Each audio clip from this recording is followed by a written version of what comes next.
Irmãos queridos, hoje eu quero trazer a parábola do grande banquete. Vocês recordam que nós já falamos aqui no canal sobre as outras duas parábolas do rei contadas nos átrios do Beit Hamikdash, o templo de Herodes, e provavelmente o público que escutava essas parábolas, a própria Bíblia deixa esse indício fortemente caracterizado, era o público mais da escola sacerdotal e das comunidades religiosas que norteavam a cultura religiosa de Israel nos tempos de Cristo.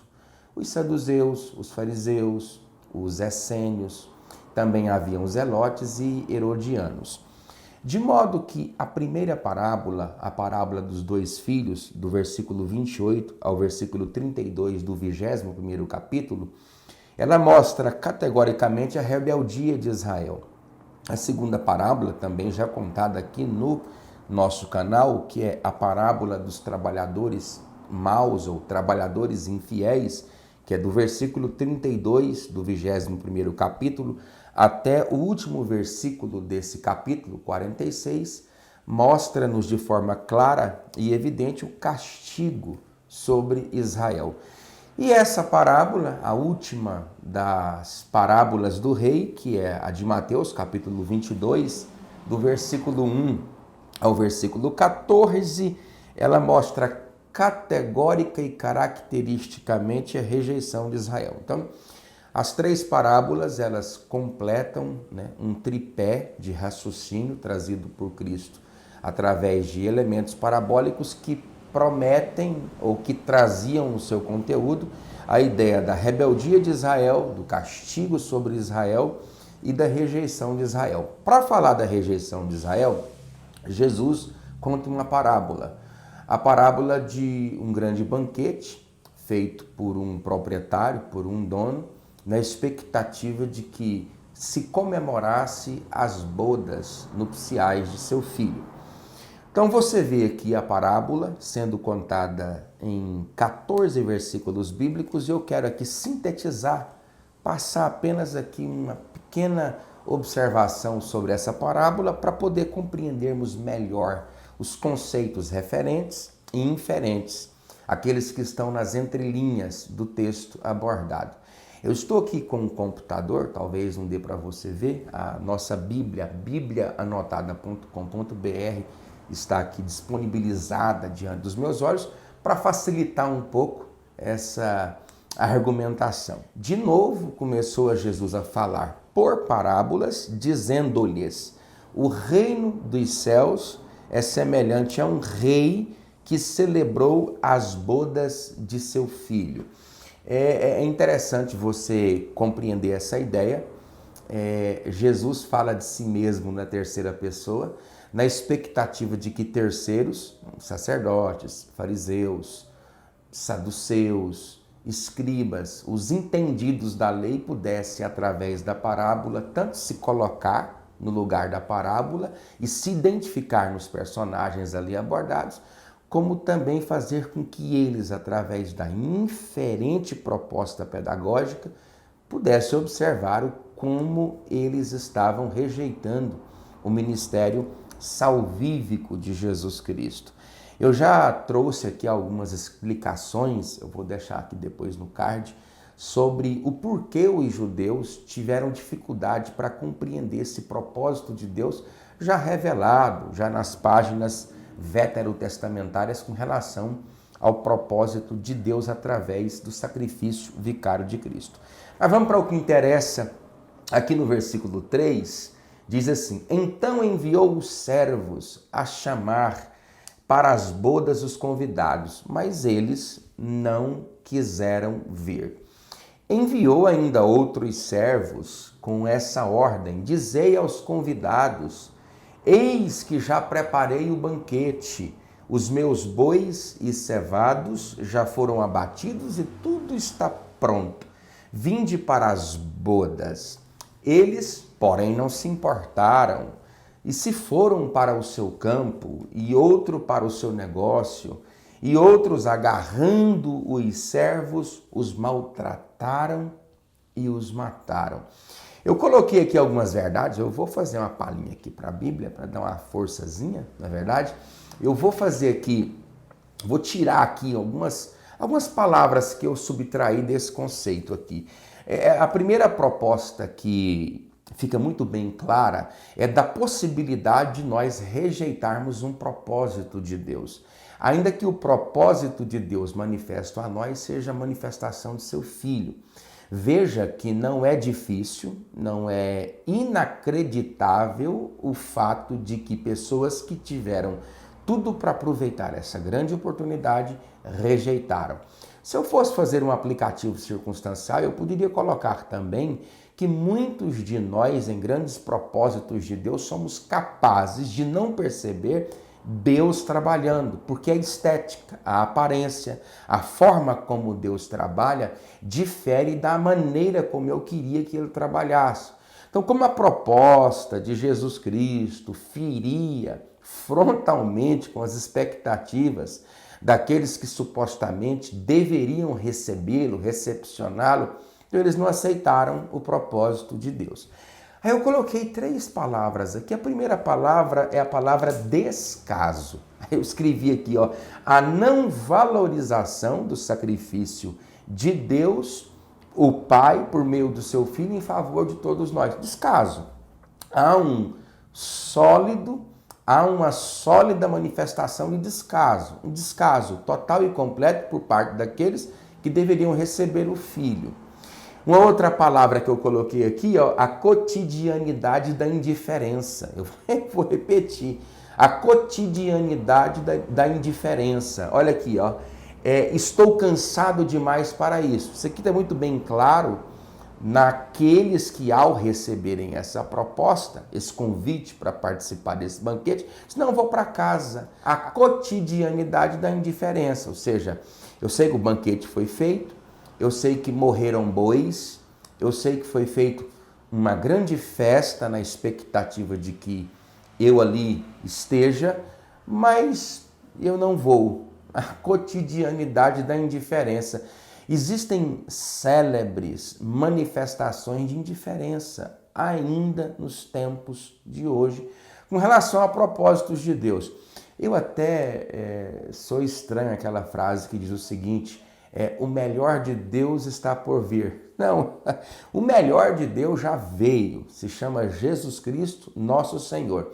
E infelizmente muitos de nós, na expectativa de tentarmos encontrar no reino algo melhor do que Cristo, nós acabamos por celebrar essa cotidianidade da indiferença, ou seja, se torna cotidiano a indiferença que sinto em relação ao sacrifício que foi feito. Está aqui claro nessa parábola.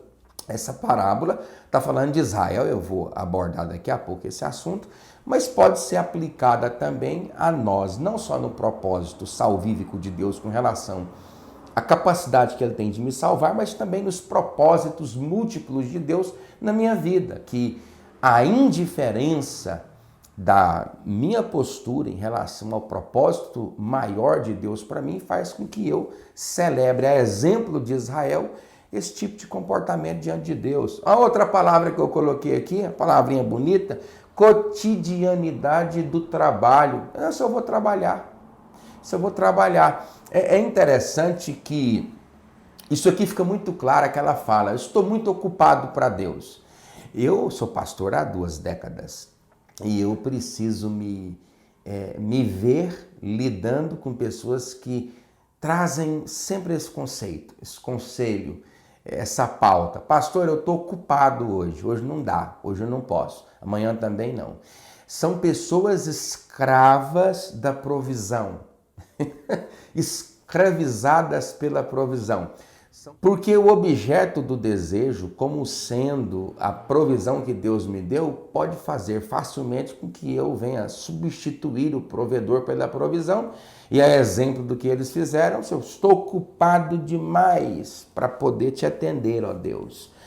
Estou ocupado demais para poder me desgastar a esse banquete. Estou ocupado demais para poder me envolver com isso.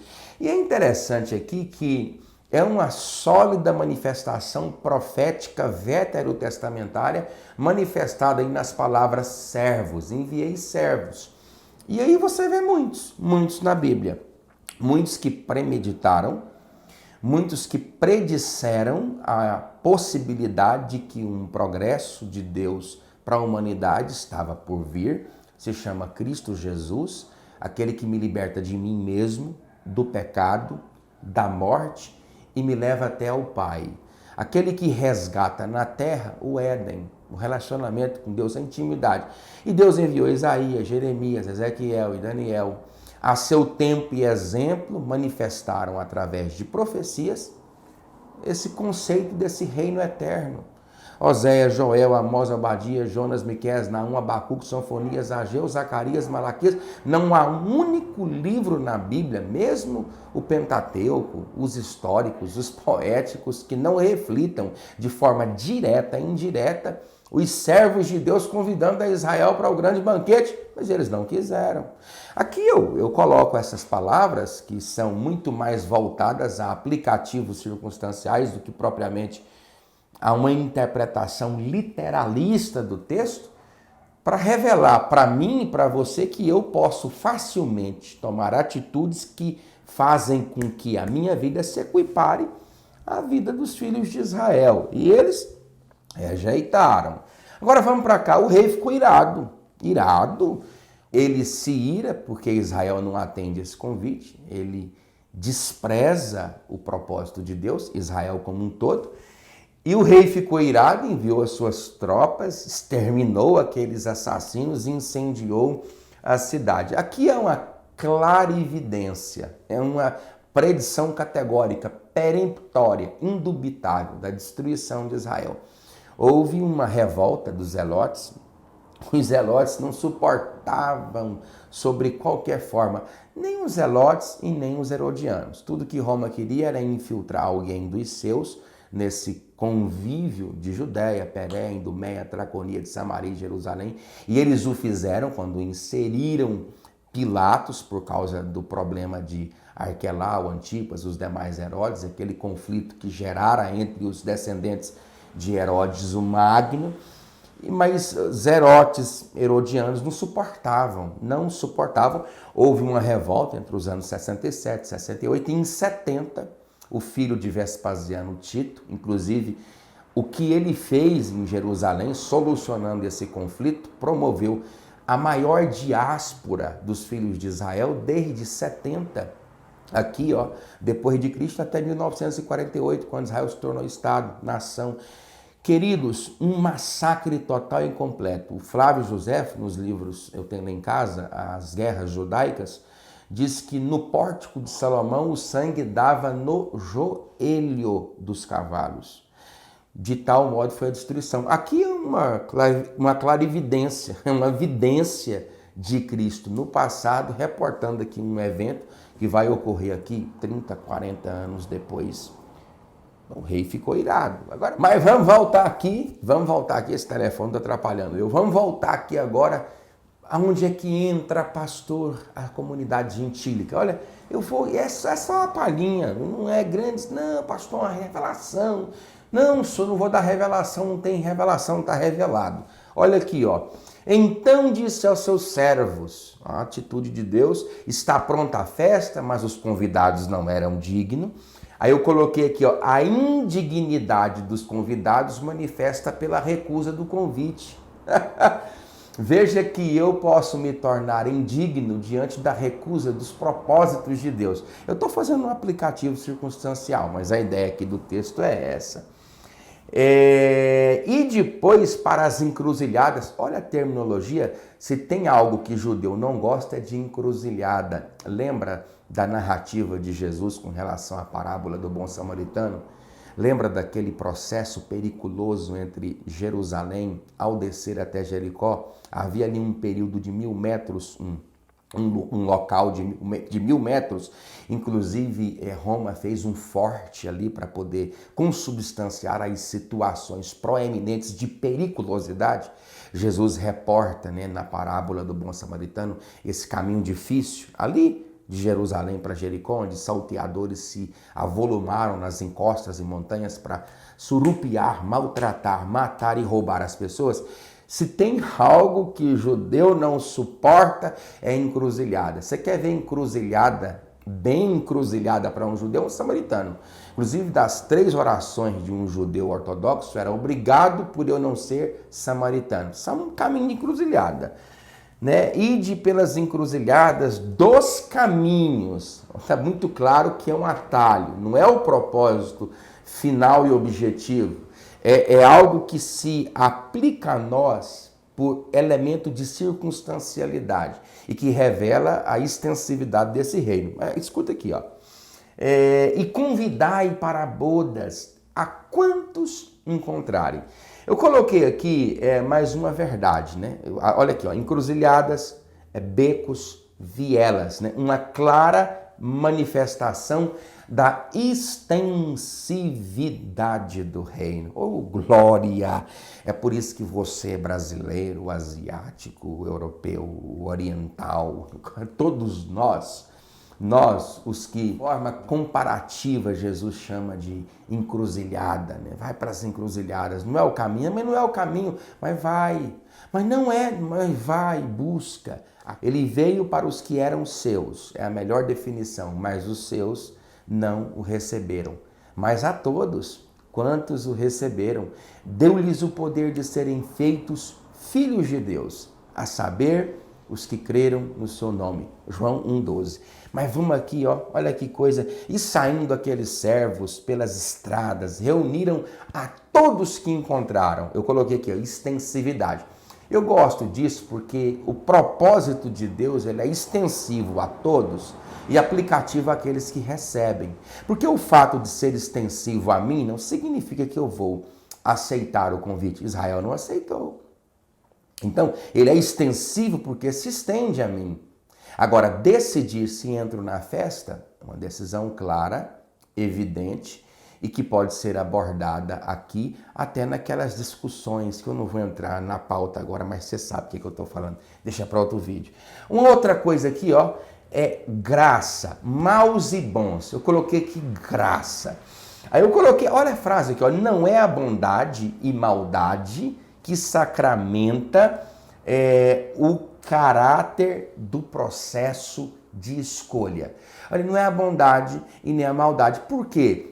Se fosse dado aos servos a responsabilidade de fazer esse pré-julgamento, é bem provável que, na expectativa que eles possuíam acerca de quem estava sendo convidado, eles pudessem dizer, eu vou levar esse aqui porque é branco, eu não vou levar esse porque é mais escuro, eu vou levar esse aqui porque é flexível, eu não vou levar esse aqui porque é rígido. Mas qual que é o propósito? Chama todo mundo. Isso aqui é uma nítida parábola da rede contada lá em Mateus capítulo 13.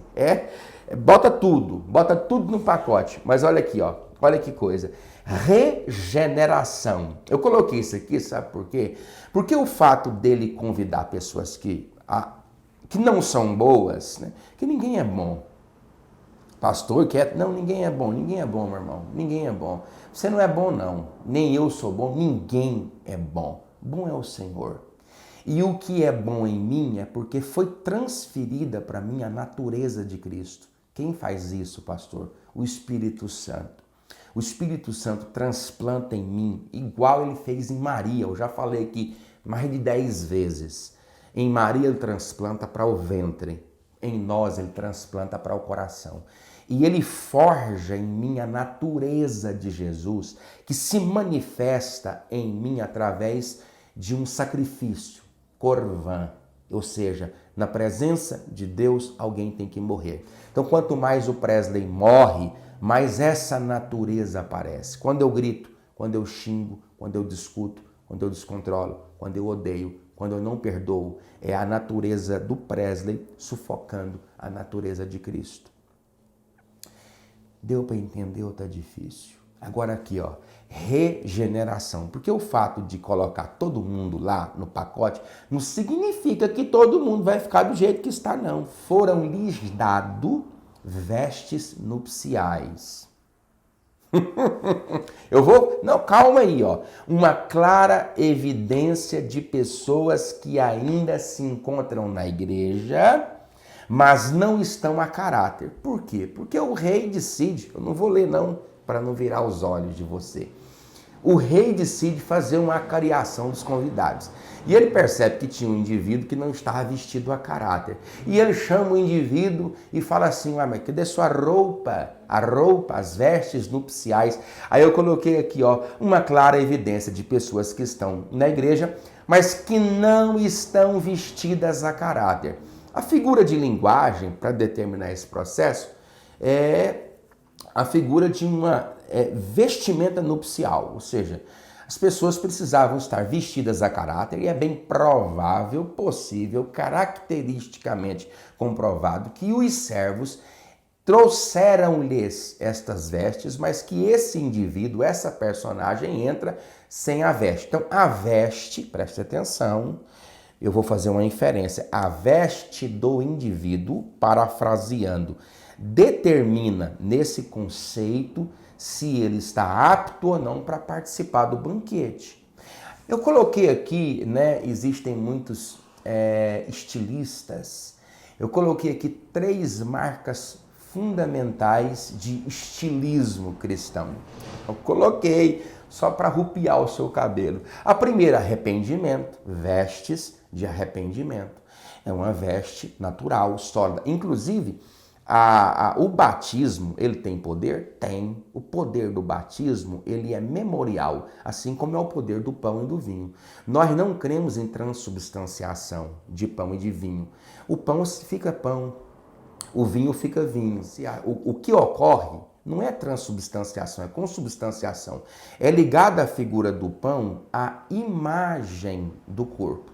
Ligado à figura do vinho, à imagem do sangue. De modo que com a mão eu pego o pão e na boca, através da conexão memorial, eu aciono o corpo. E assim é com o suco de uva. O batismo é a sólida evidência aos homens, a Deus e aos anjos de que através daquele gesto batismal eu demonstro arrependimento. Gente, tá claro ou tá difícil? Quer ver um outro riscado dessa roupinha? Olha aqui, piedade, a vida piedosa. A piedade no conceito ocidental é generosidade, ou seja, fazer em favor do próximo. Mas piedade nesse conceito mais primitivo é vida com Deus. Oração, jejum, leitura, vida com Deus. Há uma outra transformação, porque tanto o arrependimento quanto a devoção, a piedade, faz com que o indivíduo se transforme. Então o fato de Deus chamar bons e ruins não significa necessariamente que eles vão ficar do jeito que estejam. Segundo lugar, não significa necessariamente que aqueles que não estão vestidos a caráter. Qual é a roupa, pastor? Arrependimento, piedade e transformação. Possam ficar na festa. Agora, vamos terminar, Vamos terminar, porque pode chegar os irmãos aqui na igreja e a gente tem que atender. Olha aqui. Então ordenou o rei aos seus serventes. Olha. Amarrai-o de pés e mãos e lançai-o para fora nas trevas. Ali haverá choro e ranger de dentes, porque muitos são chamados e poucos são escolhidos. Quando o dono da festa chama o indivíduo, o que você está fazendo aqui? Você não está vestido a caráter? Ele disse assim, nada. O rei manda os servos tirar. Está falando de condenação eterna. Eu vou ler o que Riley escreveu aqui, com relação a esse raciocínio, porque eu não vou ter tempo de discutir aqui o propósito de eleição. Os reformados, eles adotam esse termo como sendo um processo eletivo. E aí ele escreve assim, aqui ele indica que Deus chamou os pecadores, de modo geral, para receberem a salvação. Mas também que há uma eleição específica que conduz alguns ao chamado até ele. Ao mesmo tempo, o homem é considerado responsável por sua rejeição de Cristo, a responsabilidade do homem. Veja só. O homem é considerado responsável por sua rejeição a Cristo. Israel não rejeitou? Estou dando aqui um exemplo. Seja a rejeição devido à indiferença, tem elementos de indiferença, eu gosto dessa explicação por causa disso. Seja a rejeição em detrimento da rebelião, teve gente que se rebeliou, mataram os convidados, ou pela justiça própria. Não, eu sou bom demais para poder vestir esse tipo de vestimenta. Eu fico aqui do jeito que eu tô, eu fico aqui do jeito que eu quero e eu não preciso, para participar da festa, vestir como os demais. Eu estou aqui do meu jeito. Fica claro, querido, que quando eu aceito, quando eu entro para a igreja, quando eu passo a ser igreja, eu preciso lidar com a realidade de que os padrões de comportamento não são aqueles que eu determino, mas aqueles que Deus sacramenta através do manequim completo. Aí, isso aqui é um manequim. Aqui tem costura para todo mundo. Aqui, ó. Isso aqui entra, isso aqui nada que você pegue disso aqui e se aplique tendo Jesus como processo de hermenêutica desse livro, você vai fazer coisa errada. Não, não vai. Sabe por quê, querido? Porque está na festa, então a roupa é dele. Quer participar do banquete? Do jeito dele. Quer comer na mesa com ele? A casa é dele. A obra é dele. A sua vida é dele. E ele faz com o que é dele o que ele quiser. Então não adianta pensar que você entra por justiça própria, por rebelião, por indiferença na festa para celebrar das bodas do Cordeiro do jeito que você está. Não é do teu jeito, é do jeito dele. Que Deus abençoe você. Essa é só uma palhinha. A gente vai depois falar da parábola das 10 virgens. Que Deus te abençoe no nome de Jesus.